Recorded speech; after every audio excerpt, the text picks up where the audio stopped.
ಇನ್ನು ಮಂಡ್ಯದ ಬೇಬಿ ಬೆಟ್ಟದಲ್ಲಿ ದನಗಳ ಜಾತ್ರೆಯ ಹಿನ್ನೆಲೆಯಲ್ಲಿ ಒಂದು ಸರಳ ಸಾಮೂಹಿಕ ಕಾರ್ಯಕ್ರಮವನ್ನು ಕೂಡ ಸರಳ ಸಾಮೂಹಿಕ ವಿವಾಹ ಕಾರ್ಯಕ್ರಮವನ್ನು ಕೂಡ ಆಯೋಜನೆ ಮಾಡಲಾಗಿತ್ತು. ಈ ಕಾರ್ಯಕ್ರಮದಲ್ಲಿ ಭಾಗಿಯಾಗಿದ್ದಾರೆ ನಟ ದರ್ಶನ್ ಅವರ ಪತ್ನಿ ವಿಜಯಲಕ್ಷ್ಮಿ.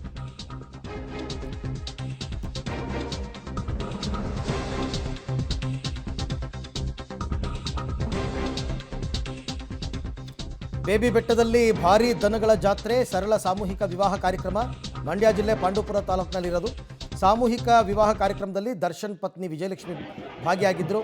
ನೂತನ ವಧುವರರಿಗೆ ಮಾಂಗಲ್ಯವನ್ನು ವಿತರಣೆ ಮಾಡಿದ್ದಾರೆ ವಿಜಯಲಕ್ಷ್ಮಿಯವರು. ನವಜೋಡಿಗಳಿಗೆ ಶುಭಾಶಯ ಕೋರಿದ್ದಾರೆ. ಇವ್ರ ಜೊತೆಯಲ್ಲಿ ನಟ ಧನ್ವೀರ್, ಹಾಸ್ಯ ನಟ ಚಿಕ್ಕಣ್ಣ ಅವರು ಕೂಡ ಭಾಗಿಯಾಗಿದ್ದರು.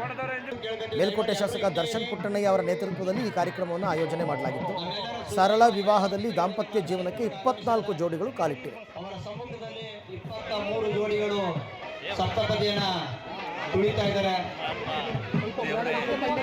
ಎಲ್ಲೂ ಗೊಂದಲ ಮಾಡಬೇಡಿ, ದಯಮಾಡಿ ಹಿಂದೆ ಇರುವುದು. ಸರಳ ವಿವಾಹ ಅನ್ನೋದು ಒಂದು ಒಳ್ಳೆ ನಿರ್ಧಾರ. ಇವತ್ತು ಮದುವೆ ಆಗಿರೋ ಎಲ್ಲ ಗಂಡು ಹೆಣ್ಣಿಗೂ ಜೀವನ ಚೆನ್ನಾಗಿರಲಿ, ಮುಂದೆ ಜೀವನ ಖುಷಿ ನೆಮ್ಮದಿಯಿಂದ ಇರಲಿ ಅಂತ ಹಾರೈಸ್ತೀವಿ. ಹಾಗೆ ಇಲ್ಲಿರುವ ಎಲ್ಲ ರೈತರಿಗೂ ರೈತ ಮಕ್ಕಳಿಗೂ ಒಳ್ಳೆಯದಾಗಲಿ. Thank you. ಸರಳ ವಿವಾಹ ಅನ್ನೋದು ಒಂದು ಒಳ್ಳೆ ನಿರ್ಧಾರ. ಇವತ್ತು ಮದುವೆ ಆಗಿರೋ ಎಲ್ಲ ಗಂಡು ಹೆಣ್ಣಿಗೂ ಜೀವನ ಚೆನ್ನಾಗಿರಲಿ, ಮುಂದೆ ಜೀವನ ಖುಷಿ ನೆಮ್ಮದಿಯಿಂದ ಇರಲಿ ಅಂತ ಹಾರೈಸ್ತೀವಿ.